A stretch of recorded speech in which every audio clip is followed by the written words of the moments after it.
Welcome back to Walsall Fan TV, the Joy and the Pain podcast as well.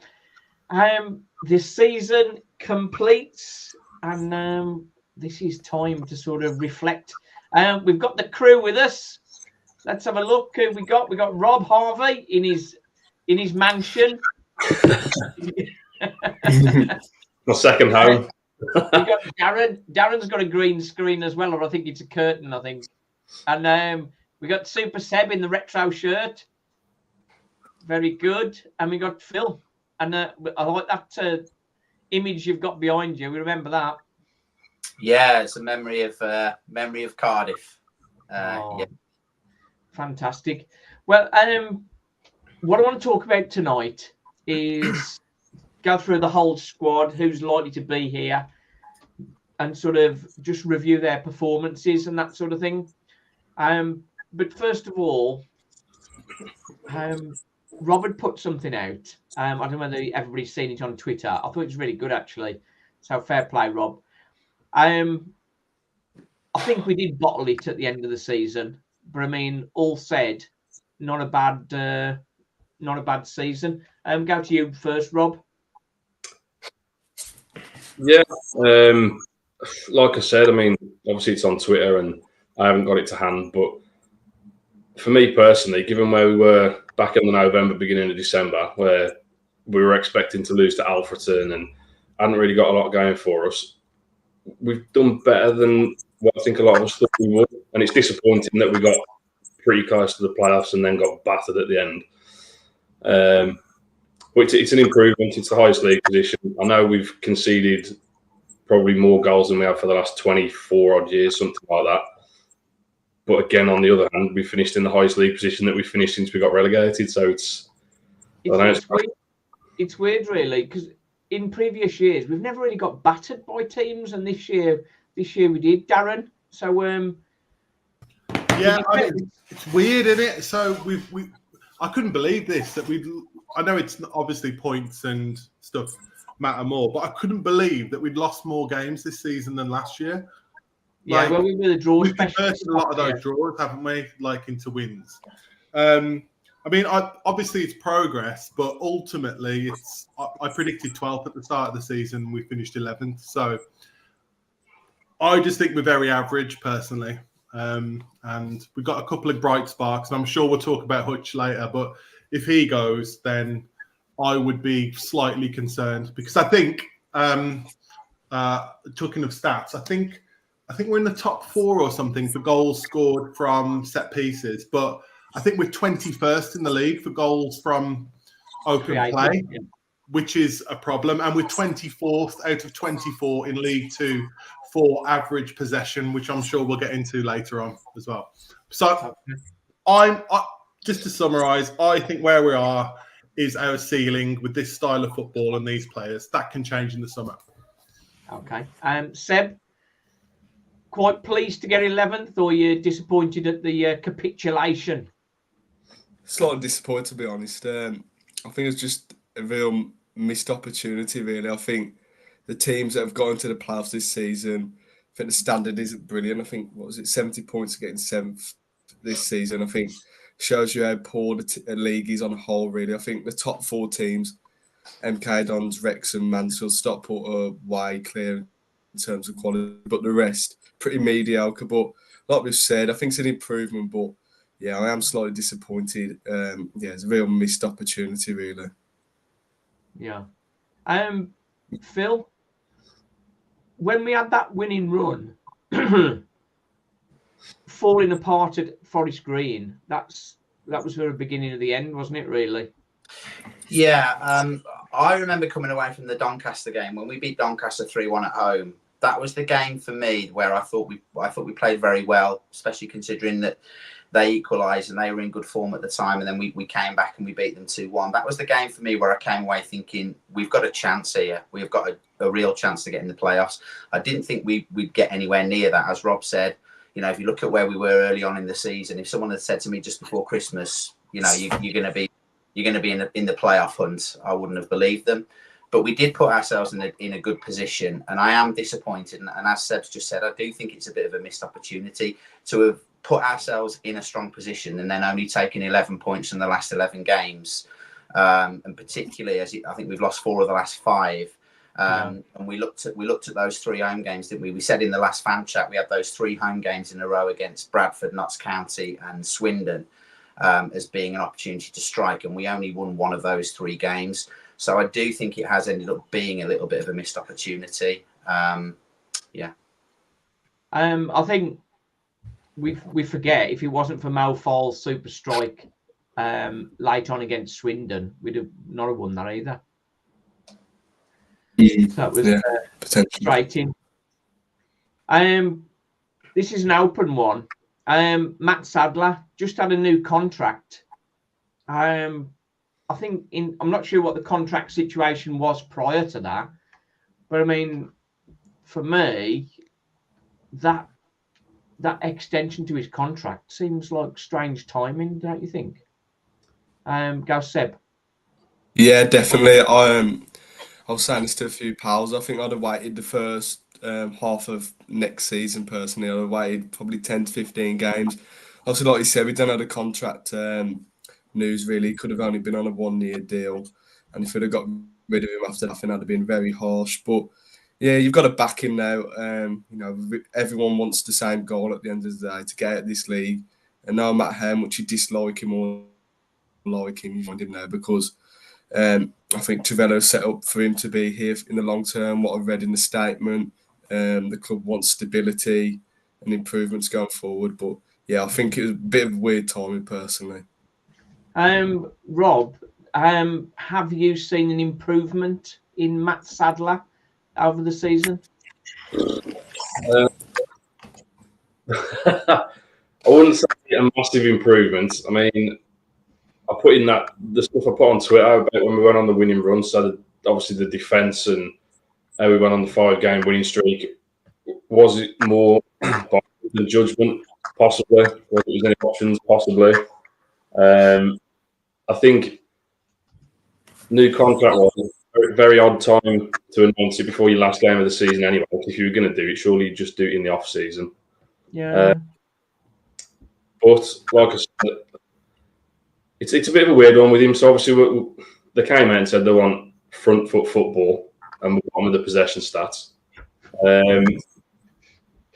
Again, we finished higher than we have since we've been relegated, so I can't knock him for that really.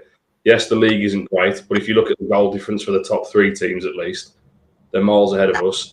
Next season's not looking anywhere near as strong. Look at the teams that have come down. Look at, it's going to be Solihull or Bromley, I think, coming up. Yeah. And then he's got another summer where yeah. So some of the players he's had this season were bought in by other managers. This summer, you can't really argue after the transfer window that it's not his side. So if we get to Christmas and we're nowhere near the top 7, then questions probably should be asked. And that 6 months is his chance to show that he can be a bit more adaptable. But I think that would have been the point to give him a contract extension, wouldn't it? Christmas time. That's the strange one, isn't it? It's like now he's getting some grief. WFC for life. I think that's Azar, or Dazar or Azar or whatever. Sadler must go. Number 1, tell me in the chat you want Sadler to stay. Yes. So he's saying, "Oh, no one tell me in those chat you want him to stay." Sadler, He's getting a lot of grief, Matt Sadler, and I think early season, I was on the fence and sort of almost fell off the fence. Really, well, I did fall off the fence, and then we had that excellent run and everything turned round. Did he get lucky, Phil? What do you think? Yeah, to an extent. I know we talked about this a bit last time, didn't we? Rob's already, talked about sort of stumbling upon the, the back 3 that did very well in that period of games. But there's some quite alarming stats if you look at how many goals we've conceded since that partnership or that trio was broken up, which I think we'll come on to later on. Look, I've been pretty consistent on all the fan chats about what I've said about Matt Sadler. I think he's done okay. I think he's done enough to earn another go at it next season. He's done enough to earn another contract, another transfer window to try and build the squad. But I don't think he's done enough to earn a contract extension. And I found the timing of it very odd. And I think, as we've already said, the pressure will be on next season. There'll be an expectation for us to be challenging next season, and if we're not, then the pressure will build on him at the start of next season very quickly. Yeah, I think that's fair enough, isn't it? The Richard O'Kelly factor. I think he'll have a big impact. He'll have a big impact, I think. But I had a chance to speak to him at the Notts County game, and obviously, he's a wily old fox. He's not going to sort of tell me every single detail, but he gave me a very clear impression that he wasn't getting very much involved at all. So, do you think that's true, Darren? Or yeah, I think there's a little bit of a conflict in what Richard said in that interview, where I think he said that, you know, if it's broke, fix it.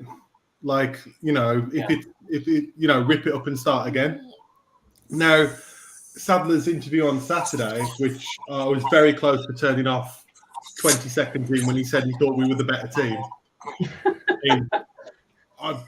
He doesn't help himself with saying stuff like that. Like, it's ridiculous. But anyway, and you know, Richard Kelly said he's saying that, whereas Sadler's saying, like, you know, little tweaks. I think there need to be some quite big tweaks, personally, if we're going to target the top 3 or 4. So it'd be interesting to see. He obviously respects him, and it's good and healthy to have Kit.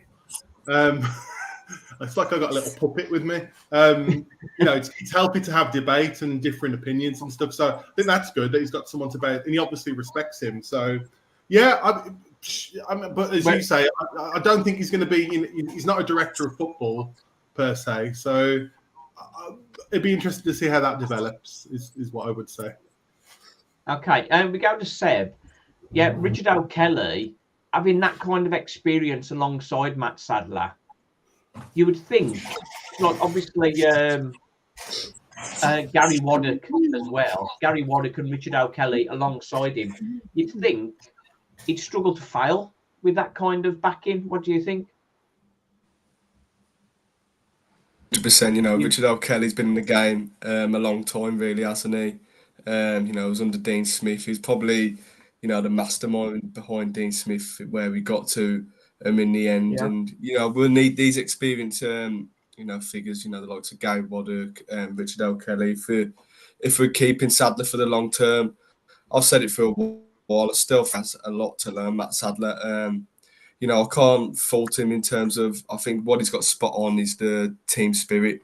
They do seem all want to play for him, to be fair, but I still think he's got a few, you know, in terms of his tactics, subs as well, and some of his man management. You know, a certain Danny Johnson probably should have got more game time this season, but you know, that's another discussion which we might go on to later. Yeah, well, the Danny Johnson thing, after the Bradford game, I did have a chat with Matt Sadler. We'd been there, me and Stephen, we were going to go, and decided to stop for a pint and let the traffic go. And ended up sort of saying hello to Matt Sadler. And I asked him that key question, really. I'd started it off because I'd seen him in Shrewsbury previously. And we were on a torrid run then. And so I said, things have improved since I spoke to you last, because it sort of definitely had stepped up. But I said, can I ask you about Danny Johnson? And he said, yeah, he asked me anything. So I said, why has he not played? I said, I can understand that you want to play high press, but when you need a goal, last 20 minutes, why have you not played him more? And his response was that he hadn't been available as much as people think he had. So whether he's had, so I said, has he had other issues? And he said, no, I'm not saying he's had other issues. But I mean, he was saying it and not saying it in one. So I think maybe there is something else. I don't think DJ's obviously not very happy the fact that he's hardly got a kick. And it does feel like there's been a falling out. But from what Matt Sadler said, maybe he's had other slight injury issues, and it's maybe there's been rumours about he's sort of not training very well and not sort of getting up on the fitness stats and that sort of thing. So maybe that's what Matt Sadler was referring to. But we all know he could score goals, and that was that was my frustration one. I did say to him, "Is Danny Johnson going to be here next year?" And he said, "Who knows? Nobody knows what's going to happen." Was his sort of response to that. So, what do you take from that, Darren? Bro, I get. Oh no, it's well documented, right? Start of the season, he had a new child and stuff, and I'm not sure that was a smooth process. We've all been there mainly, and we understand that, so that's fine. I can understand that. What I cannot understand is this insistence on bringing Douglas James Taylor on in front of him. That is mad. We've had a good season, fine. It's like the laws of the universe are not sort of working for that. I could not explain to you why that's been the case. It's bonkers in my opinion. I don't get it. So that hints at he can't think that Douglas James Taylor's a better player, a better player than him. But I think he probably thinks he's a better presser. So I don't know. I think the whole situation is just ridiculous. Personally, you've got probably the highest earner in the squad on the subs bench every week, and that situation needs to be resolved in the summer because he can't sit on the bench for another season. It's ridiculous. So I've got a frustration about it. If I'm honest with you, I think Phil's made the comment previously that it's a distraction. Yep, it does. Hi, Daz, you're right, mate. Reason. Phil's made the comment before that it's a distraction having DJ on the bench because the supporters are shouting for him and it disrupts what's going on, the atmosphere of the ground and everything. Earlier on in the season, so it's just to say, they were singing, the Danny Johnson song with, Sadler hates him. That doesn't help anyone, does it? So I don't know. No, I think we'll come to Daz. Given what's gone on with Danny Johnson, is the situation repairable? Can Danny Johnson fit into the club next season, or is it gone too far? Hi everyone. I think probably gone too far. I think we've seen there's been a number of times in the last few weeks where he's had to throw him on, and he doesn't fit the system, irrespective of whether he's good enough or not. And I think he is. He looks lost in the system we play, and I think it needs to come to an end. Yeah, I think. Would you agree with that, Seb? No, I just think a natural goal scorer like that, you've got to fit your system around that. I mean, since Freddie Draper's gone out, Strike is absolutely awful. I mean, I went yesterday. The two he started up front, absolutely useless. I can see a good player in Mo Farah. I think maybe a loan extension, maybe for him next season. But Jammer, I just think he's if we talk about contract extensions later on, he'd be one to get rid of. Then you've got Josh Gordon and DJ T there, quite similar as well. We just need a natural goal scorer in the squad, in the starting 11. It's going to win you games. He knows where the back of the net is. That's just what I'll leave it there. Yeah, I think I've probably asked this question previously. I'm going to go to Rob for this one. What DJT? I'm interested in your thoughts on him first of all. But I mean, why would you play Josh Gordon ahead of anybody? I'm sure he's a nice guy and all that, but I mean, he just runs round. Josh Gordon, I would play ahead of Douglas James Taylor. The reason I'm guessing Sadler favours Josh Gordon is because of the running around and the pressing. He's the only person that will literally just run around at the top like a headless chicken sometimes, but at least he's pressing. Douglas James-Taylor, if he's not playing for League Town in 2 years, I'll eat me out. I've got one, he's got pace, that's about it. And we saw it against Grimsby on New Year's Day that he potentially has got it in him, but he just hasn't done it. And as far as the Danny Johnson situation goes, it is a bit of a weird one. I know, like Daz said, he doesn't fit the system that Matt Sadler wants to play. But is that system working, really? So do we need to find a new system in the new season that DJ can potentially fit into? Yeah, I think. Well, I suppose the key part of this season is we've stuck to 3-5-2 without having any really proven wing backs, which is as we've said before, that's the key to the system is having good wing backs, and we haven't got wing backs who've created anything. It's a frustrating one. I'll go to Darren next. DJT, what do you think about him? Me? Yeah. I'm trying to choose my words because I'm sure he's a human being, etc., etc. Fine. I have no idea why we signed him in the first place. We saw last year. Okay. I think that sums my opinion up, and you won't ask when we get to each player individually. You won't have to ask me if it's a release or stay. I don't get it. Same question to Phil, DJT.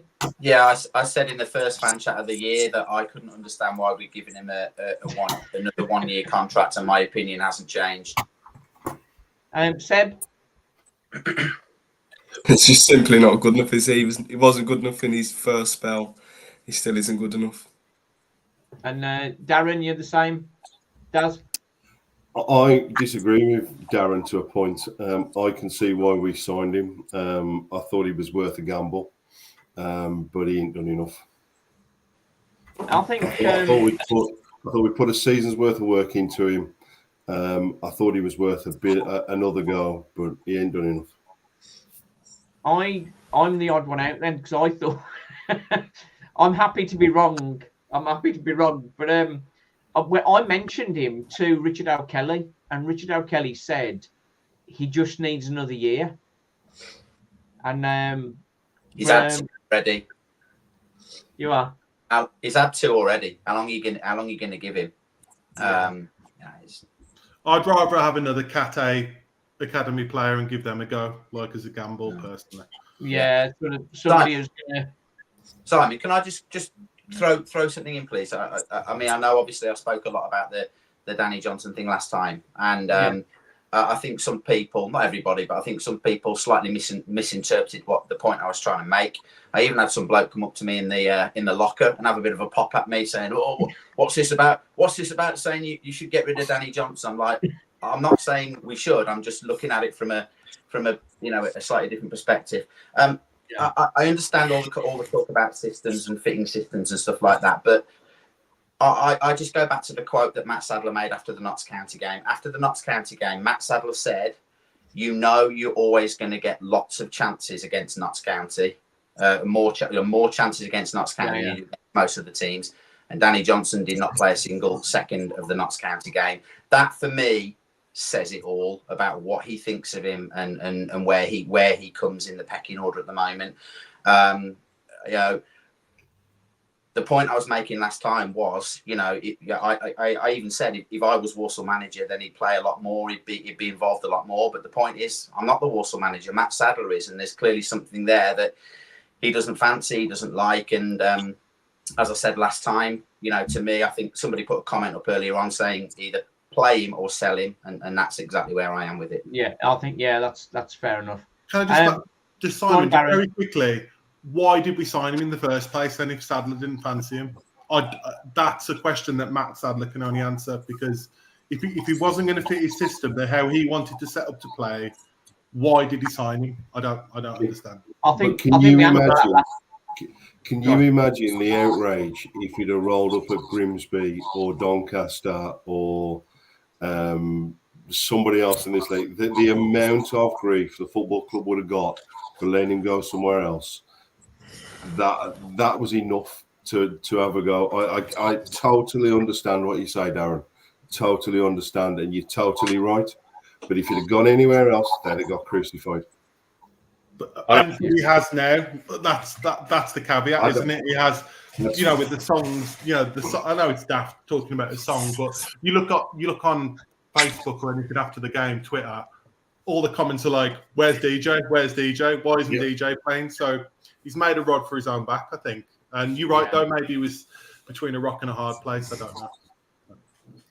Yeah, I think was it Matt Jordan made the signing happen, and I think maybe Matt Sadler didn't have too much of a say with that.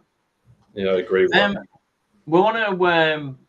I'm sort of wary of time. It will run away from us if we're not careful. I'm just going to get my initial presentation up that I sort of had a little throw around on.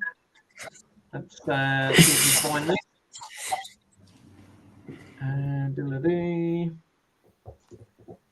Here we go.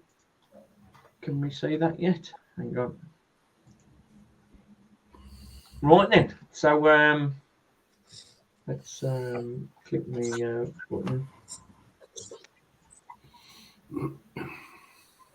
There we go. Can we all see that? So Owen Evans, Jackson Smith, DJT, Joe Riley, Taylor Allen, Rowling, Jamil Matt, Joe Fowkes, all contract up. Somebody put a comment in that all the ones with 1 year option have been taken up. So that's a bit of a surprise, really. If we talk about the first one of those, in fact, yeah, we'll talk about the first one of those, Tom Knowles. What are you guys thinking about Tom Knowles?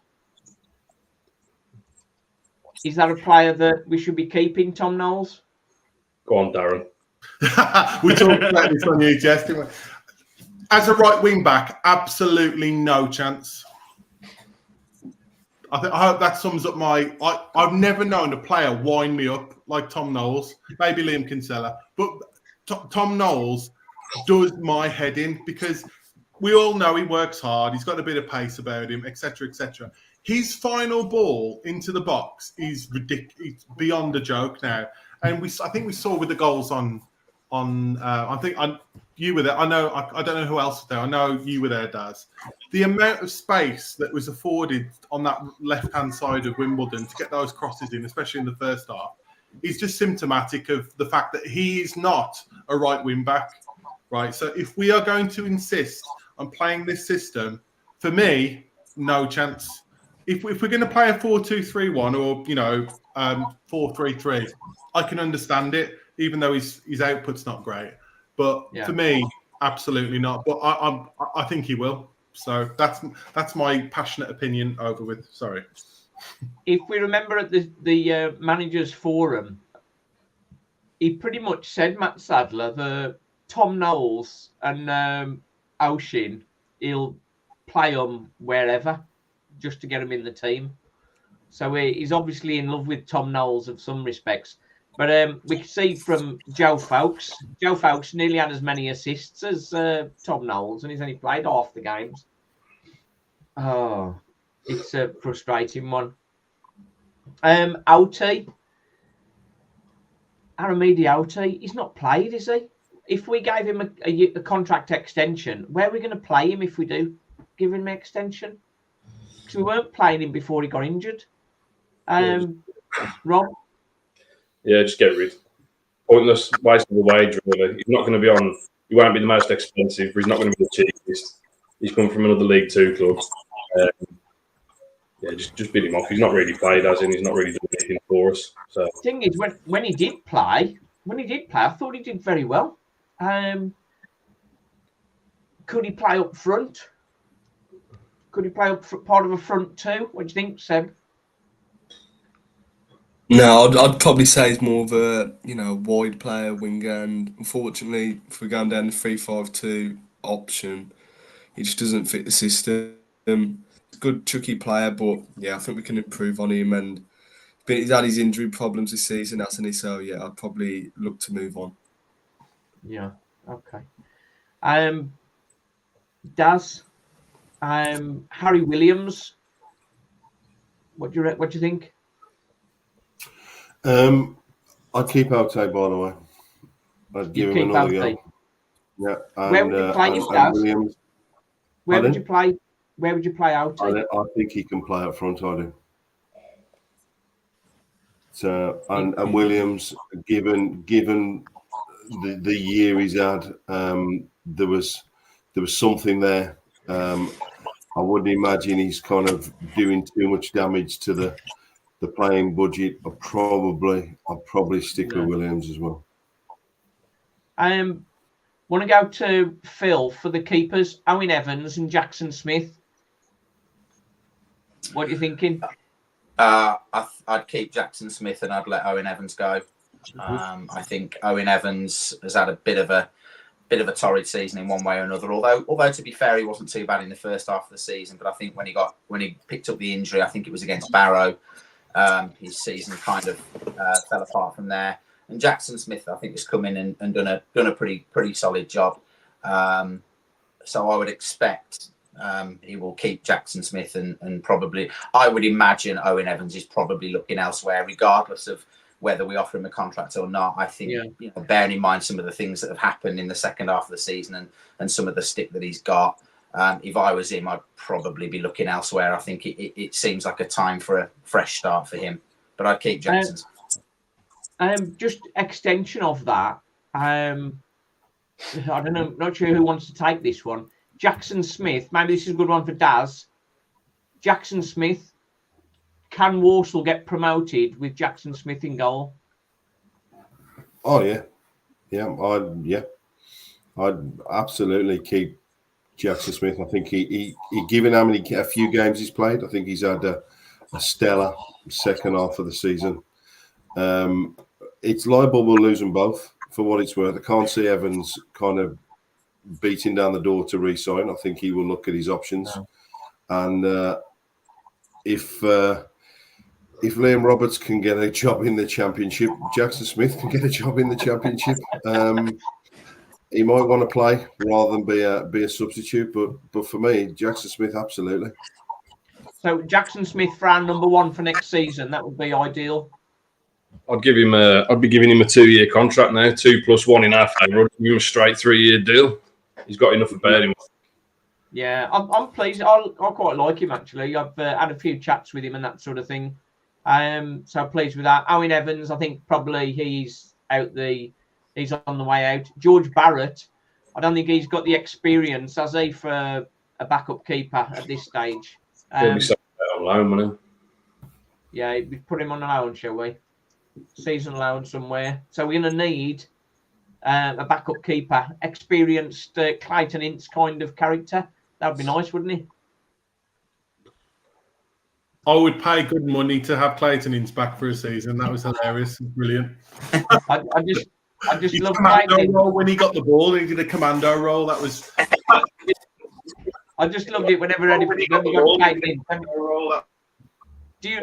Seb? Do you remember Clayton Ince?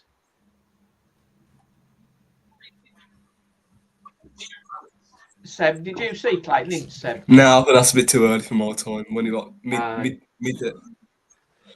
No, I don't think I did. No. Let me just explain Clayton Ince in just one quick phrase. The opposition would have a corner and he'd just walk out and pick the ball out of the air, and every single time, or not every time, but very often, he'd just step forward onto the penalty spot and just take the ball and just stand there with the ball. Absolutely. Do you remember, Simon? Do you remember Rochdale at home? Yeah, Palm. I can't remember where I was yesterday. He caught the ball from a corner and proceeded to throw it into his own net, and then Scott down in the last minute got the ball and took on. He was like, "I'm fed up of this," and took on about 6 players and lamped it in the bottom corner. Yeah. Oh dear, I can't remember that one. Right then, the next up, the defence, the back three. Rowling, he's definitely on his way, isn't he? I would have thought so. Yeah. Harry Williams, we'd say we'll probably keep Harry Williams, but yeah. Let me just share my visual again. 1 sec. Do you think for the question for Phil here, for the defence, do you think for the squad, for a back three, is six centre halves? Do you think we need that many? 3 and 3? Well, I mean, looking at what's available, obviously Evan Weir is a bit of an unknown quantity, but comes pretty highly rated. But we'll have to wait and see on him. I agree with Daz. I'll give Harry Williams another year. I think he showed enough in the early parts of the season to show that I think there's a decent centre half there in the making. So I personally would keep him. I think the elephant in the room is not so much about who we bring in; it's who we've got there at the moment. Priestley Farquharson looks a very good player when he's on the pitch, but that's the issue with him. Yeah. His injury record is not great. It wasn't before he came here, and it hasn't been this season either. Donovan Daniels, I'm going to give the benefit of the doubt to, in that he's probably still not fully fit from the time that he was injured. But I think he's been pretty woeful in the last few games that he's played. And you know, just to throw in a defensive stat which kind of backs that up. In the last 11 games that Donovan Daniels hasn't started, we've only conceded 11 goals. In the last 5 games that Donovan Daniels has started, we've conceded 17 goals. Which is, I'm not saying it's all down to it, but as statistics go, that's a pretty So, but I'll give him the benefit of that. Earlier on in the season, when we had that good run of victories over Christmas and New Year, him, Farquharson, and Akagbe were doing pretty well. So let's hope he can shake it off. But I know that from seeing stuff that I've seen on some of the fan chat sites and the social media sites, there's a few people questioning Donovan Daniels a little bit more than they perhaps were before. I would still have Oshin McKenty as my right-sided centre half all day. I know he can do a job in midfield, but he is my right-sided centre half when he's fit. So I think you'd be looking at, let's say he's going to play Evan Weir as a left-sided centre half. You've got Weir, Daniels, Farquharson, McKenty, Williams. That's probably going to be enough, I think. But you might, you might find that, especially if he's going to persist with 3 centre halves, you might perhaps want to bring in one more, particularly bearing in mind the injury record of, well, all of them, but Farquharson in particular. But I mean, McKenty's had a few spells out injured as well. So's Daniels. They're not getting any younger Daniels, so I think you probably would need one more as a bit of extra cover. Yeah. Seb, Tyler Allen, would you want to go into next season with Tyler Allen as that left-sided centre half, or do you think his days are numbered? Because I think he's been offered a deal, right? I don't think they're pushing the boat out to make sure he stays. Well, I think that'd be a disappointment. I'd definitely sign him up. I think he's probably been our most improved player. He's definitely warrant of a new deal. If to start, who knows? Obviously, depending who we sign, but a chance. Since he's come in, our defence has looked more stable. That left-footed left centre back we needed really since Chris Hussey left us. Brilliant. He's composed on the ball, and I'd definitely give him a new deal. And just to add, I know this might be a bit controversial, I think McKenty a better midfielder than defender. I think he's superb in midfield. I'll comment on that in a bit. That does divide opinion. I think Tyler Allen, wages-wise, he wasn't earning too much. I think we are guessing when we're talking about numbers, about $650 a week, which is not a lot for a player who's playing first team.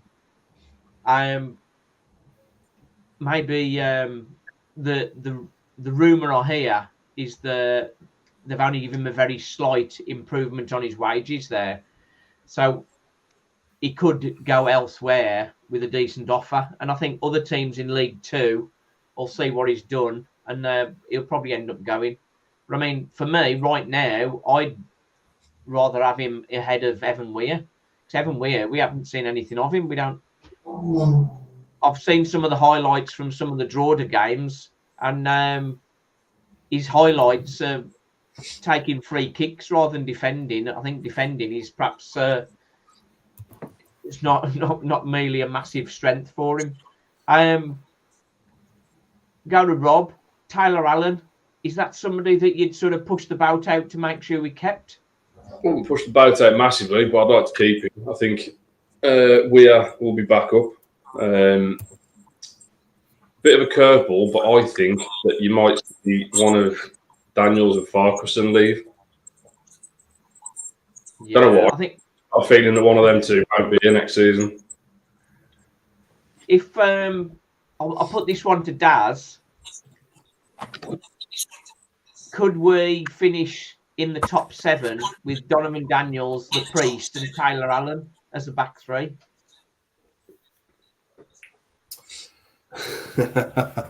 It's given the way they played in the last month, doubtful. I think the last month has demonstrated that this isn't a squad tweak summer. This is a bit of a rebuild in the summer. Defensively, we have holes, and you can't walk into next season with the holes that you've got now, expecting them to be filled naturally. I think you've got to do some business. I'm with Rob that I think something has got to give in the back three to move forward, because I think we need to move forward. I don't know what it is. I've never understood why Crew gave Daniels a free transfer until the last month, to be perfectly honest with you. And I think he needs to find a bit of form, otherwise he's not the automatic choice that he was. But I think there's a bit of surgery in the back three. I don't disagree with anything that has really been said here, but I think it's somewhere we need to do. We need to spend some money. Yeah. Yeah, I think the Priest, the Priest, is not playing consistently enough, and I think that is going to mess us up, isn't it? It's that consistency, isn't it, Rob? Yeah, you'd like him to be fit a lot more than he has been. Obviously, the medical team should have more of an idea of what he's capable of than we will. But, I mean, if it came to it and I had to pick between one of the two, I'd keep Farquharson over Daniels. Yeah. I think the problem that we've had defensively this season is when you look at the teams that we've beaten, and done well against, they've tended to be the ones at the top, the ones that play football and aren't very physical, and the ones we've struggled against are the physical ones. And as big as Donovan Daniels is, I don't think he's that physical, really. Farquharson is, but he's not there as much, and I think that's what we need to target in the summer. Maybe replace one of them two with somebody who is actually a bit more of a physical presence and will stick their foot in a bit more. Yeah. The Caden Bennett, I think he's probably one that we'd just be putting out on loan somewhere, isn't he? Do we know much about Caden Bennett? Anybody seen him? Yeah.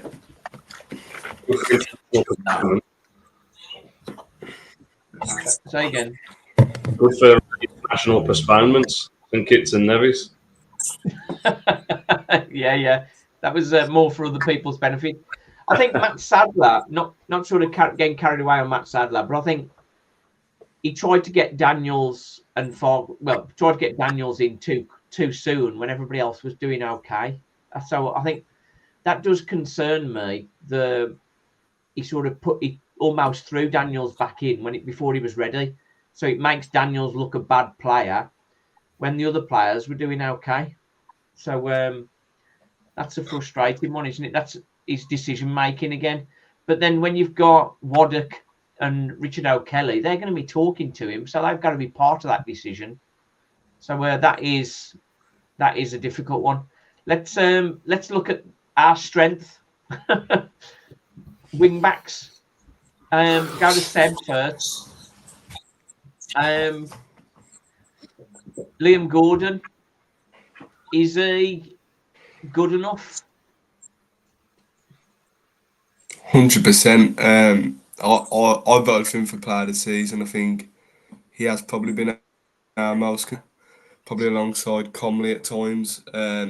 Obviously, there's still things he's got to improve on. I think his crossing at times could be a little bit better, but on the whole, I mean, you compare him to as a wing back compared to Tom Knowles. He can do both sides a lot better than Tom Knowles. Yeah, Liam Gordon. I think he ran the right players next season. He'll really thrive. I think he's really good. I think. What do you think of that, Daz? Do you agree with that? No, I'm going to isolate myself here. And some people ain't going to like this one. I know there's a lot between Knowles and Gordon. I think they're peas in a pod. I think defensively, both of them lack, and balls into the box, I think both of them lack. I like Gordon's got a lot of energy, but I think they're very similar. I don't see the chalk and cheese in Knowles and Gordon. More peas and carrots than chalk and cheese. I don't get it. I just don't get it. Would I remove? Would I dump either of them? No, I wouldn't. But I'd be definitely looking to improve on either of them. Yeah. For me, you were at the game, weren't you, on Saturday, Seb? Liam Gordon, I think was. I think he got caught out for at least a couple of those goals on Saturday. Yeah, he was poor.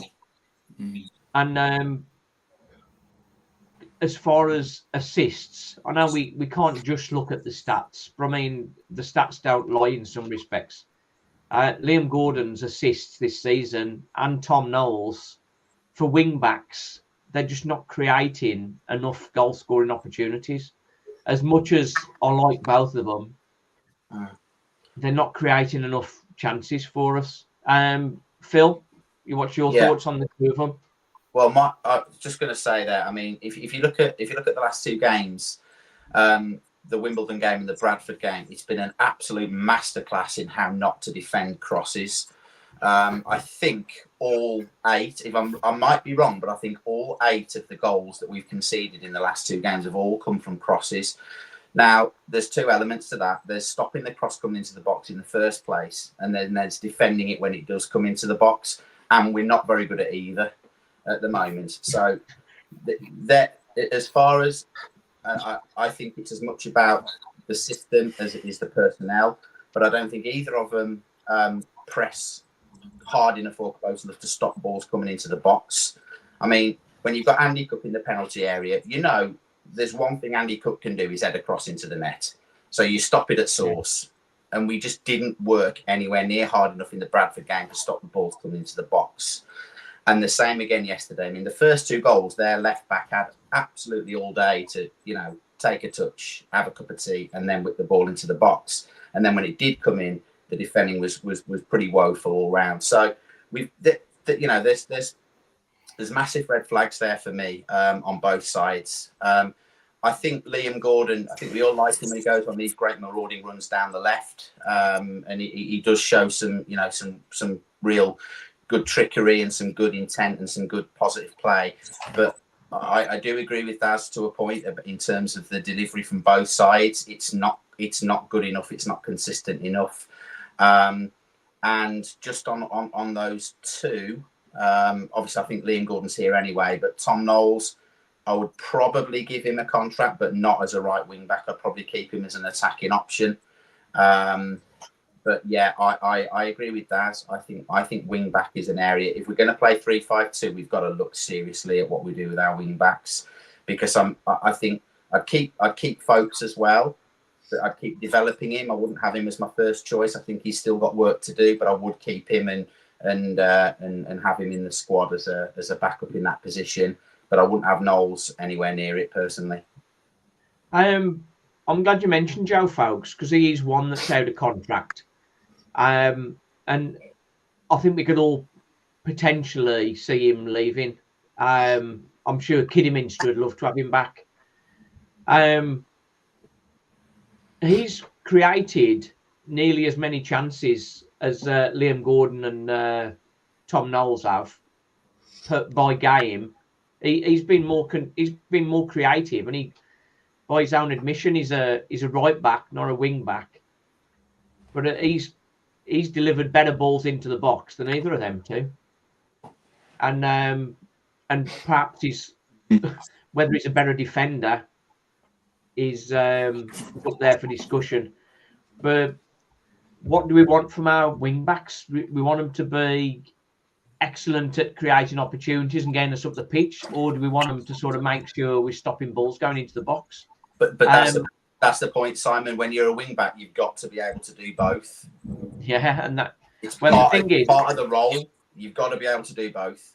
So if you've got to be able to do both, Liam Gordon, defensively, is being caught out and he's not creating chances. He does help us get up the pitch. So that's 1 out of 3. Tom Knowles, fantastic at getting us up the pitch. Can't put a ball in. And defensively, maybe he does okay defensively. But what do you think, Rob? Left wing back, I'd be tempted to pre-season give Taylor Allen another run there and see, because delivery-wise, he can definitely deliver a ball. Potentially he wouldn't be first choice there, but he'd be a better option than Gordon or Knowles, to be honest. I don't mind Knowles. So I had a conversation with Daz yesterday online. So not as a wing back, but I think if he's going to be offered a contract, it needs to be like a 1 year with 1 in our favour, but he's got to show something in that year in a more attacking position. But again, I think like Dad said, it'll be because it's been in an attacking position, we've got to change formation to kind of make that work for him as well. So given the players that we've got, and if we are keeping OT, playing 4-4-2 would make a lot more sense, wouldn't it? But I can't see Matt Sadler changing from 3-5-2. Can you, Daz? Darren? No, he's played it when it's been available to him, hasn't he? Really? Like, I know we had a little bit of a dalliance with 4-2-3-1 earlier in the season, but he's played 3-5-2 when he can. And yeah, back to Gordon and Knowles, you probably saw my reactions there. I would describe them as just to wind people up, the Liam Kinsellas of the wing back roles, because it's a lot of hard work. It's a lot of hard work and tackling, and getting forward and stuff. But ultimately, not a lot of skill really in terms of crossing, a bit of finesse or, I think they are pivotal positions when you play. If you choose to play 3-5-2, those positions are absolutely pivotal. Like they help you get up the pitch, but you've got no wide players really. They are your wingers as well. Yeah. So The wingers, I think we've got. And the thing is, Gordon and Knowles, they endear themselves to fans because they work so hard. And no one's saying they don't work hard, but are we going to progress into the top 7 with those as wing back? I don't think so, personally. It's the classic. Everybody loves the wingers, don't they? And that's why they love Tom Knowles. For the runs, the way he gets up the pitch, everybody loves that. But it's the frustration. Just on that delivery. Just on that, Simon, I actually think that's one of Knowles' biggest downfalls. I actually think he gets himself too wound up and he loses composure. I think if he just reined himself in a little bit and stopped all the the badge tapping and the this to the crowd. I know that endears him to some fans, but I don't know whether any of you noticed this. He did when he came on against Swindon. He did that with about sort of 10-15 minutes to go. He won a tackle and cleared it. And there was a bit of a cheer from the crowd. And he turned around and he was going up to the crowd. And as he was doing it, Swindon were taking a throw in. And I was like, you can switch on and get your... Yeah. So I just for me, that's what and I think there's times when he gets himself into good positions and he lacks composure. There was one against Bradford where he made a really good run down the right-hand side. I think Hutch played it out to him. And he just ran at the ball far too quickly, took a horrible first touch, and then leathered the ball into the stand. And I think he just needs to just compose himself and rein himself in a little bit. And I do think he'd be a much better player if he did that. I think both wingers, if you look at them, both have got the same problem, in my opinion. they lamp crosses in. I've never known anything like it. There's never any like Joe Folks has floated the odd ball in or something. Every single cross, it's never pulled back or anything. It's lamped across at speed, and there's no finesse or composure. We don't seem to aim anybody just into a box and hoping somebody runs at it. Yeah. Seb, Joe Folks, you think he should stay? Oh yeah, all right, folks. I think he's a solid player, but yeah, I could see him leaving. Like you said earlier, I think he wants first team football. I heard I think we accepted a couple of loans for him in January, and I think Sadler pulled out the deal last minute. So he has been messed around in that aspect, really. He's 21 now. He's not like an 18, 19-year-old youth player. He's got to be playing week in, week out to develop. Adults football is a complete different game. And you know what? Since he's come in, I've been impressed with him. Obviously, he's got his weak spots, but you can develop on that. I think, like we've said, I think he's much more suited to probably a fullback instead of a wing back. I think he's solidly most of the time. But no, I'd like to keep him. It's just more down to him himself, what he wants in his career. It was quite an interesting one, actually, with when Tom Knowles got injured and he came into the team. We quickly realised how useful Tom Knowles is for getting us up the pitch. But Joe Folks was putting far better quality in and getting the assists, where Tom Knowles hasn't done that. So yeah, it's a difficult one for Joe. And as Seb quite rightly says there, he'd had 2 years Kiddimins to playing full time, playing regular football, and then this season he's been messed about. He's not had as many games as he would have liked. He came in at the start of the season and made some mistakes, in fairness, and I think Sadler lost faith in him, and he only put him back in because Knowles was injured. So it could be he'll be moving on, which is a pity. We've got to get better wing backs in the team. We haven't touched on Joe Riley yet. Is there anybody want to say anything about Joe Riley? No. Yeah, see ya. Thanks. I forgot he was at the club, to be fair. I forgot he was still at the club. Yeah, I don't think he's never fully recovered from that injury he picked up in pre-season as at the start of last year. So I feel a bit sorry for him. We've seen the best of him, have we? But yeah, no, he'll be moving on.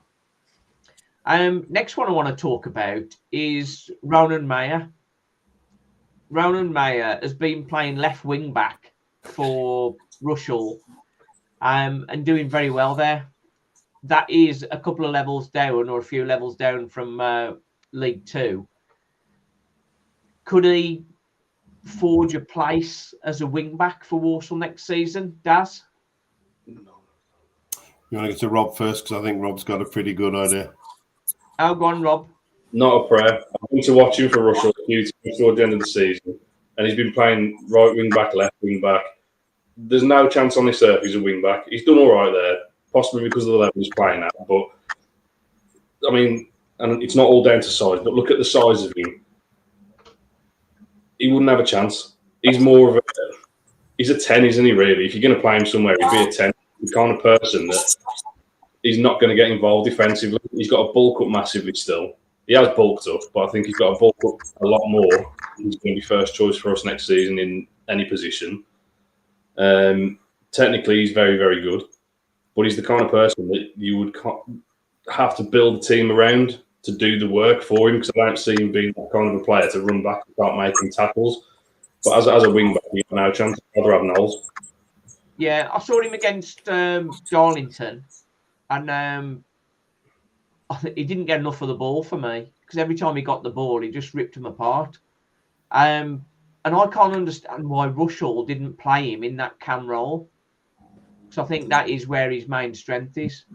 Yeah, it was the games I've been to a few of them towards the end of the season at Walsall, and it baffled me. I was speaking to, I went to watch him against Boston, and I started speaking to this old guy next to me, and it turned out it was Zach Mills' dad, because he's playing for Boston. Darren's face. Yeah, it was his dad because he's playing for Boston. But he was saying that game they were playing Ram right wing back, and Boston had a left-sided midfielder on loan from Notts County. It was like literally two kids against each other. Yeah, you can see that they've got the quality, but in terms of wing back, Ram was getting skin time and time again. He was putting his feet in and tracking back. But if we go into a season next season with him at right wing back or left wing back, then we need to sign Knowles to a 3-year contract quickly. Okay. I think there's a place for him somewhere, but I'm not sure it's at wing back. I think he has a role to play. I still think he needs to win a shirt. I think he's capable of winning it, but sending him in a wing back role is suicide for him and us, I think. Got you. Okay. So wing backs at the moment, I think Liam Gordon, Tom Knowles. We definitely need new blood in there. Outie, I don't think Outie's going to play wing back, is he? I don't think he was happy playing there when he came on, was he? There was some rumours that he was a bit annoyed at that. Yeah. Joe Fowkes, we'll have to see, really. Would you play Joe Fowkes ahead of Tom Knowles? Yes, because I wouldn't want Tom Knowles to be being considered for right wing back at the start of next season. Got you. Okay. Right then, we move on to midfield. Let's have a look at the usual contenders. Joe Riley, I think we can sort of move him out of the way. So I think Joe Riley's. I'll be very surprised if he renews the contract with Joe Riley. It's just not worked for him, has it? Oisin McKenty, Isaac Hutchinson, Brandon Comley, Jack Earing, Ryan Stirk, Dylan Thomas, Jamie Jellis, and Ronan Mayer. Who's your preferred middle three? We'll first go to Rob. Hutchinson presumably will be sold at some point in the transfer window. So if we discount him for now, no, I think he's up the contract, so we've got to count him for now. I think. Fair enough. I'm not going to put him in my preferred three though, because I don't think he'll be there. Okay. Out of the three that are there, I'd have to go with Jack Earing, Brandon Comley, and I mean, we've seen Stirk, but I don't know, the third one's a bit of a hard pick there because McKenty should only be used there as and when it's really, really necessary because he's a defender. Stirk's defensive, so that means you're playing two defensive with Jack Earing. I think Jamie Jellis will be more of an attacking midfielder, and I think once he's got up to speed and he's got fit properly, he might be a decent addition. I mean, the little bits that he has played, he hasn't really been able to do too much, but a lot of the players around him haven't done too much either, so that's not really a reflection on him, I don't. And again, if Ram can bulk himself up a bit more and impose himself a bit more on games, he could be in there as a first choice. I mean, technically, he's up there. Yeah, it's just yeah.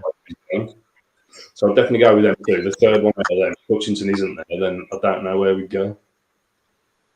Yeah, I think we've still got to think that there's a possibility that Hutch is going to be there, and if it is Hutch does get sold, then we're going to need to bring in somebody of a similar style. So I don't think if Hutch went now, I'd be very worried that we wouldn't have a creative guy that was going to measure up there. Go to Darren. What's your preferred three from those? The three that you've got there, or Stirk for Comley, depend. My biggest bugbear all season has been, I go on about this a lot, but I don't think we keep the ball at all. We're 24th out of 24th in League Two for possession. Possession isn't everything, right? We caveat that, right? It's not everything, right? I'm not saying we should be playing like Notts County who gets 70% possession a game, but getting 40-yard, 30-yard percent possession, I don't think that's top three automatic promotion football personally. No. Oisin McKenty's anti that, so he's not a midfielder. So I think it's that, but either Stirk or Comley. But I think Stirk uses the ball a bit quicker. But Comley's more of a screen. I think that's how we set up to play. But I don't know. I think we need someone in to challenge them in that 8, because they're playing as 2 8s, right? Like Earing and Hutchins are 2 8s. Maybe that's Jellis. Maybe. Yeah, we don't know. I do think we need someone to push. And if we do lose Hutchinson, big problems, because I mean, as I said, I think at the start, we are, I think, 21st out of 24 for goals scored in open play. So that is a mate, and a lot of them have come through Hutchinson. So that's 25.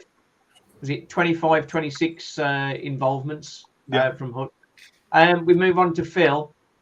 Your preferred 3? Well, assuming that they're all there next season, Hutchinson, Earing, and then either Comley or Stirk in the CDM role. I think you throw a blanket over those 2 in that role. Personally, I haven't really got much else to add to what Rob and Darren have said. I think if Hutchinson does go, that has to be number 1 priority to get a quality replacement for him. I don't think he can fill the gaps with what's left. Jellis, as you say, very difficult to judge on what we've seen so far, but be nice to see a bit more of him and see how he shapes up in pre-season. But that would be my preferred 3 of who's there. But I personally, I would look to bring in another midfielder, regardless of whether Hutch stays or goes. It seems like we've got lots of midfielders in that sort of area, doesn't it? Seb, what would your preferred 3 be? If we're going off the assumption Hutchinson ain't going to be here, play Stirk in the holder. I really rate Stirk. I think he's a much more better ball player than Comley. Then I'd actually play Earing, and probably I like McKenty. I just think he offers something different in the midfield. I think he offers that grit and determination you got. And before he got injured, I think he got 4 goals, 4 assists. He's probably one of our best output players in terms of attacking. So I would put him in there, and then obviously you'd have Jellis and Mayer knocking on the door for their midfield spots. So yeah, I can see Hutchinson leaving personally. I think the way he's been playing the last 10 to 15 games, he just hasn't looked bothered really. Then we need to replace that, like we said, with a real quality player. I think we could actually improve on Hutchinson. I think. Yeah, you look at his output. I think. Go on. I think I'm with you, Seb, on Oshim McKenty. I think he does a lot of the box to box stuff. 5 goals, 4 assists. So he'd been creating a lot, getting on the goals. His goal against Notts County, just coming into the box late, a la Brian Robson kind of thing. I thought it was very good. He's very combative. I think when he sort of dropped out the team, when he got injured, the bite sort of left the midfield. Jack Earing, I think he's a bit like the Priest, isn't he? He's a lot of injuries. Daz, what do you think? I think we missed a number 8 for months. And if a McKenty can do that number 8 role, great. I think he's probably got first goes at it, but we've really missed a number 8. We got 2 players that want to play 10, and we got somebody who's playing 6. Hutchinson, he's had a remarkable season, to be fair, and we're going to lose him, and he deserves the opportunity to go somewhere else. Earned his move, perhaps. Earned his move. Yeah, absolutely. You can't argue with the statistics, and teams will spot those statistics, and I don't think he'll be short of a move either. I think there'll be a few after him. Stirk and Comley both do the job. I think Seb said Stirk used the ball better. I wouldn't argue with that. Can Earing do the number 10? Not sure. I think it's an issue again. I think that we're going to have to probably find another either number 10 or number 8. I think we got a lot of a lot of volume and nothing that really stands out as potentially taking you into the second or the third tier in midfield. Yeah, I think you've got your main CDM effectively, so that's Comley or Stirk, and then as you say, your number 8s, O'Shea, Jack or Jamie Jellis in that kind of role, and then if Hutch goes, I think Ram is a potential. Right, he's not absolutely not ready, I don't think, to be straight in there. Simon, that setup there doesn't scream promotion to me next season, personally. No, I know what you're saying. Somebody like Jack Payne coming in. If and when Hutchinson leaves, that'll be Dan Kemp. Dan Kemp now. For Trivella, that'll be the most important task they've had since they've been here on the playing side of things. That'll show how ambitious they actually are and where they want to get to and when. Jellis isn't capable of a 10, is he? He's more box to box like Earing and McKenty, and I just don't think you can pin. If we're serious about getting into the third tier next season, I don't think you can pin a midfield shirt on somebody that's played less than 90 minutes of league football. I think if he comes off and he's really good, brilliant. And I'm not saying he's not, but he's too much of an unknown to pin a starting shirt for a promotion ambitious team. Yeah. What we move on to now is perhaps the biggest issue. Jamil Matt. I'll be very surprised if he's here next season. I think the rumour is that he's going to retire. So if Jamil Matt's not here, I mean, even if he is here, I think he's not going to play 46 games, is he? No, but I'd find a deal for him, even if it was only till Christmas. Okay. Okay. As well, the strikers maybe. No, I think pay as you play. I think there's low weekly, high appearance. There's a number of things you can do, but I think he brings something when he plays. DJ, I think we've sort of talked about DJ enough. I don't think he's going to be available, is he? I can't see him coming back from what's gone on.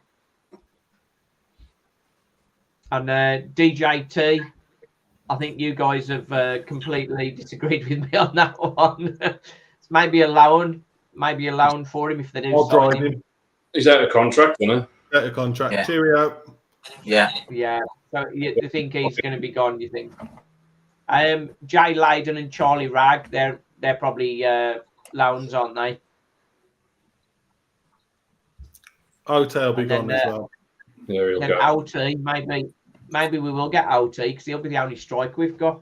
There's no chance. From what I hear, he'll be gone. Who's that?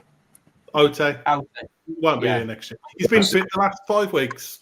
He's not even got on the bench, so he's going to be gone. Yeah. So look who we've got. Who's going to play up front for us next season? Josh Gordon. No, I wouldn't laugh. I would. Every chance Sadler's had to play him, he's played him. I know. I honestly think he will sign him, and I think it's a very bad decision, personally. He's had 2 spells with us now, and he's still got more yellow cards than goals. 46 games this season, 1 goal, 1 assist. McKenty up front. Alongside Knowles, yeah. But this is. I know we're all laughing, but this is the big area we've got to get right for me, because we've already talked about the DJ situation. I agree with Daz. The only way I would keep Jamil Matt is on some kind of pay-as-you-play deal, but I'd keep him around for now. The rest. Obviously, the 2 main strikers, or the 2 of the main strikers, were both loan players. I don't know how people feel about Mo Fall. I would personally quite like to see him back there. I think he's got a lot of potential, but you risk having this. If we only get him on loan, I don't know whether Albion are willing to sell him. I don't think he'll come here, Phil. Yeah, I think we'll be into League One. yeah. And if we I agree with that. I think Malfall has got 1 year left on his contract with Albion. Right. Okay. Well, I think he'll be on loan in League One. You risk having the same situation we've had the last 2 years with Freddie Draper and Danny Johnson. So there's always that problem. I think we will sign Josh Gordon, but again, I agree with the others. I wouldn't, but I think we will.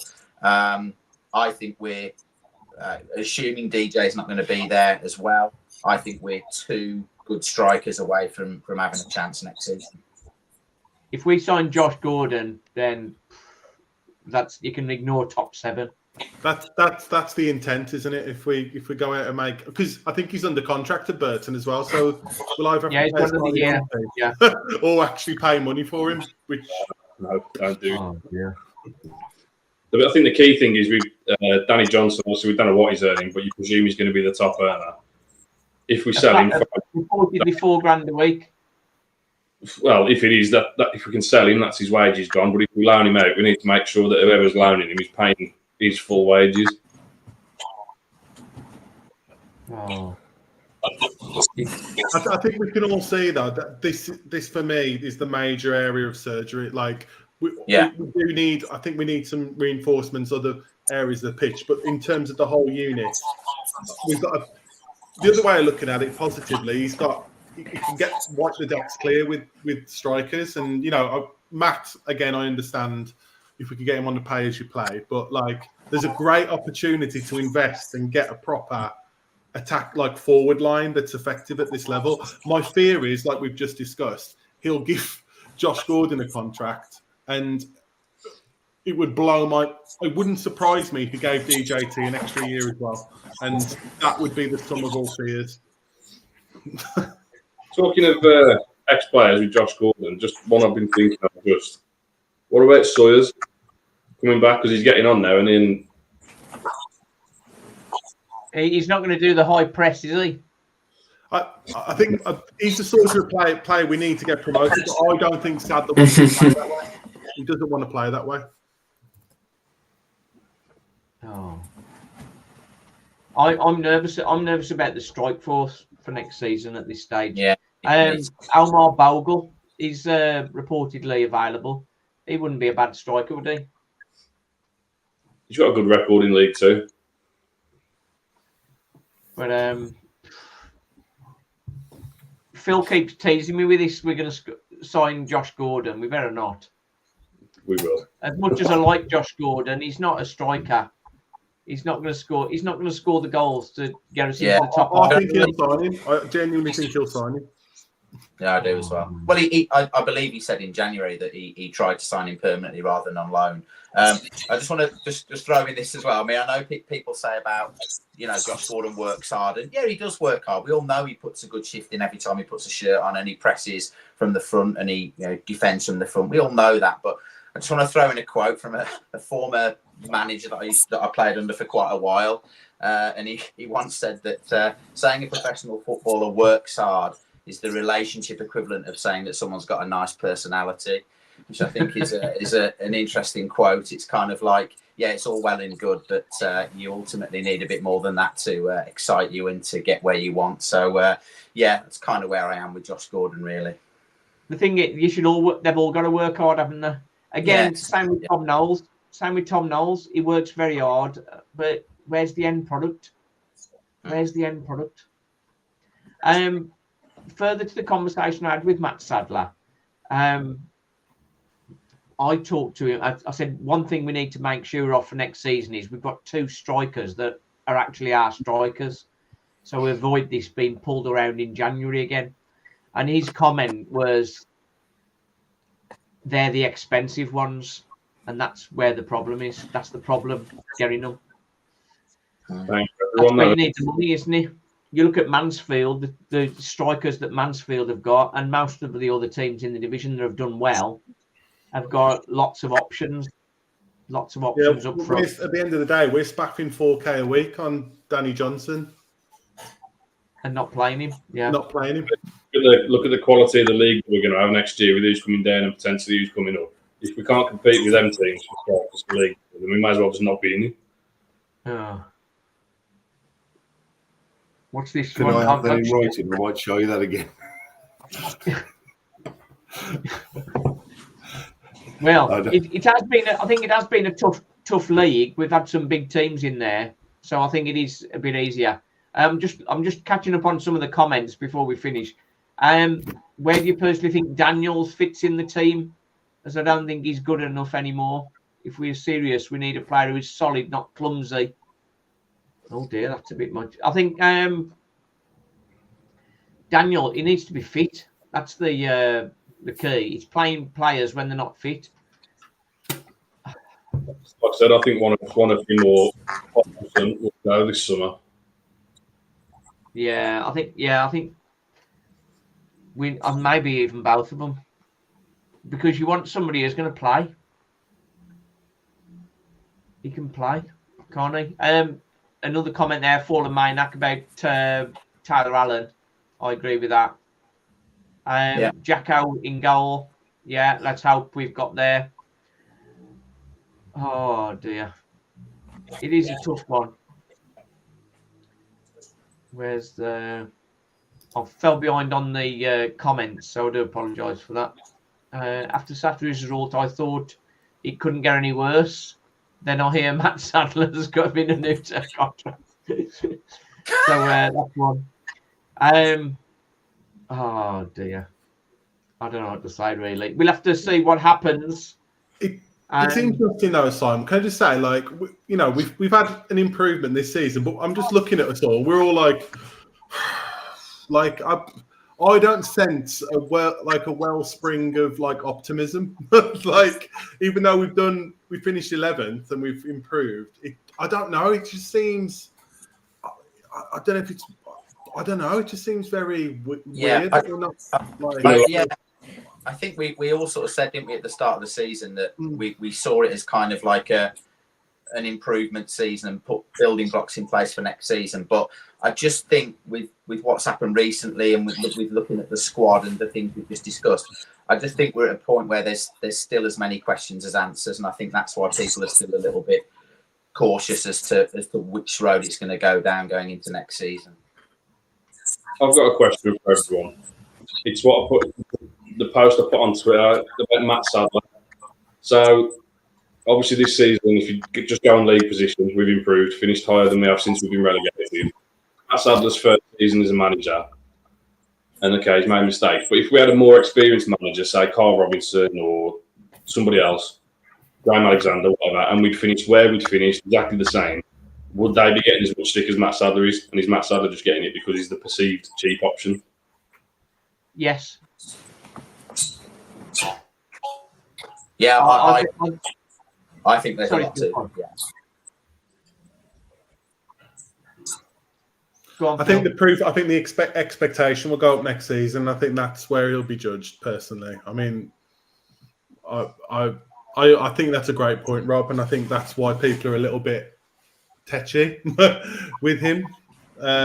His post-match interviews don't help, but I think you're right.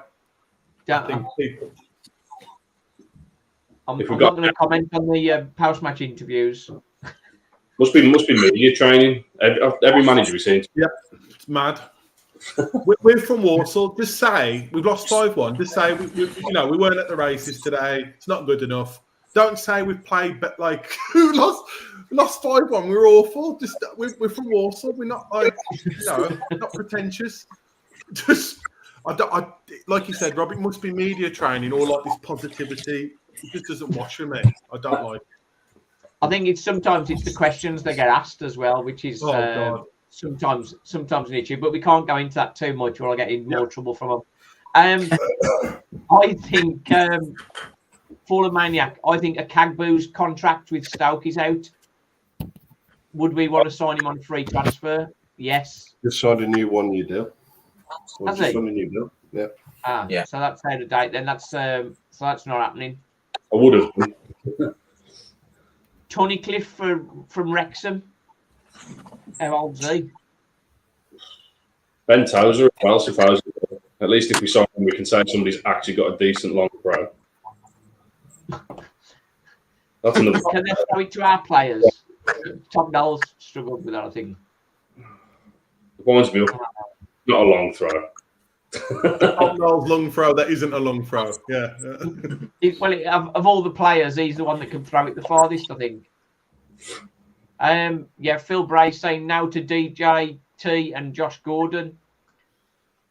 I'm definitely being outnumbered on that one, so I'll accept that. I'm not going to get upset, but I mean, I'll be turns it round. I think a lot of it, I think we might change our optimism or pessimism given the retain list and what happens in the summer with signings. Like, Trivella, continue this positivity on the field and get some decent signings in, but also the retain list is what we think. Then I think I just feel a little bit I don't know which way to go at the moment. You won't know, I guess, until these lists are next week. This comment I've just had sort of speaks quite a good volume. If we do sign Gordon, it'll show a mockery and lie of our recruitment process. Yeah. Oh yeah, it's database now, isn't it? Yeah, despite playing. Yeah. That's so that would. And then the next one, Black Country Soul, Josh Gordon, DJT, Jammer, and DJ all to go. Yeah, it's the recruitment of strikers. He's going to be, and then Bogle is definitely a good shout, I think. And somebody on my side here, DJT will go somewhere else in League Two and score 10 to 15 goals. I'll have £20, whoever that is. No. Yeah.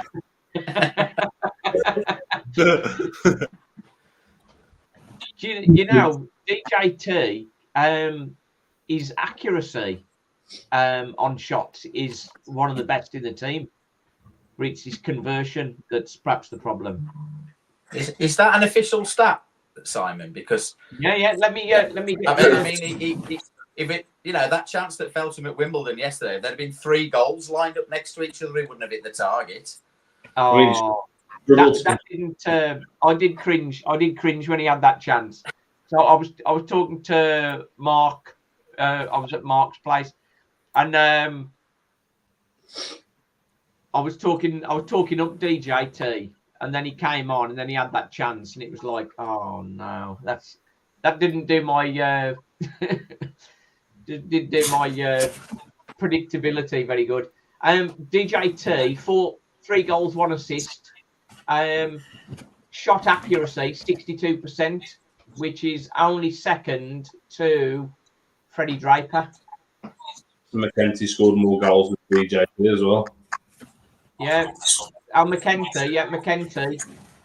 He's been off target a bit. Let me get this up now so I can share the screen on it. Where's it gone? I think that's a bit of a misleading stat. I know I love McKenty as a centre half. I think he's brilliant, but some of those goals and assists were when he was playing as a centre half as well. Not all of them, but a couple of them. Yeah, I think when he got up at set pieces and scored a few, didn't he, as well? To be fair, just using stats is misleading. You can make whatever you want. Yeah, damn lies and statistics. Yeah. I'm teaching stats tomorrow, so I might mention that. I'll bring up DJT's shot accuracy ratios. Yeah, DJT, 26 shots, 3 goals from 26 shots. So it's only a very low conversion rate. He's just not good enough, is he? Like he's had his chance. Like, sorry. I remember watching him at Sheffield, and I knew then that it wasn't going to happen. Yeah, I know what you're saying. I'm thinking maybe I am wrong on that one. I'm allowed to be wrong, aren't I? Sometimes. Just every day. That's it. It's like when Josh Gordon left us, I genuinely thought he'd drop back into non-league, and then he didn't. So with DJT, I presume he will drop into non-league, but you never know. I might owe somebody £20 by the end of next season. Well, how about what's the chance of him signing for us and scoring those goals for us? 0. I'll have £20 view on that one as well. Right then, we better wind up there. We've sort of gone slightly over our hour. 1 second. I've got a Vic Rees comment here now. 88.2% statistics are made up on the spot. That's it. Yeah. Oh dear, that's been good. I think as a club we are improving, and we are moving forward. But as every fan will say, not quick enough. That's about the measure of it, any Incremental progress. incremental progress. That's it. Yeah, that's it. You can that can cover a lot of things, isn't it? Cover a lot of things. Right then, final word, Rob. I'm looking forward to next season as long as we get recruiting right. I don't see any reason why we can't attack definitely the top 7 and possibly the top 3. Like I say, when you look at the teams that are in there, if we can recruit in the right places, get the right quality players in, then I'm hopeful. Okay, Darren, final word. I think this position where we finish now is the ceiling for this style of football and these players. Oh, that's quite damning. I've just had a comment to say, remind everybody to like the video. So can you like the video, please? Daz, final word. It took Burnley 7 years to get out of this division, and with more resource than us. Well, I think we're going in the right direction. There's no just add water solution. We just got to keep improving, small incremental progress. And stability, of course, yeah. Yeah. Seb, final word.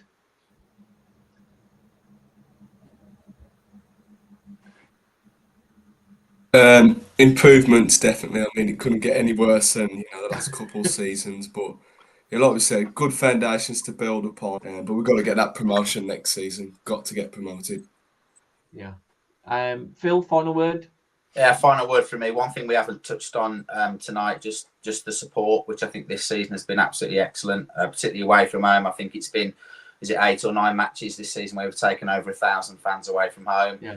And the home support is up. And I know we've had a little gripe at times about a little bit of booing here and there about certain situations, but overall the support's been great this season. And I just want to wish all the Walsall fans a happy and healthy summer, and I hope they get the season that we all want and that we all deserve, I think, next season. Yeah, I think final word for me, really. I think we've got to get some two strikers in that are capable of scoring goals for us. And then if it is Hutch goes, then obviously that's another key signing. So 3 key signings there. And the wing back element. I understand what Darren's saying about the style of football. And if Stephen was on with us, he'd be screaming exactly the same. We need to go back to 4-4-2. But I can't see that happening. Not at the minute, but you never know.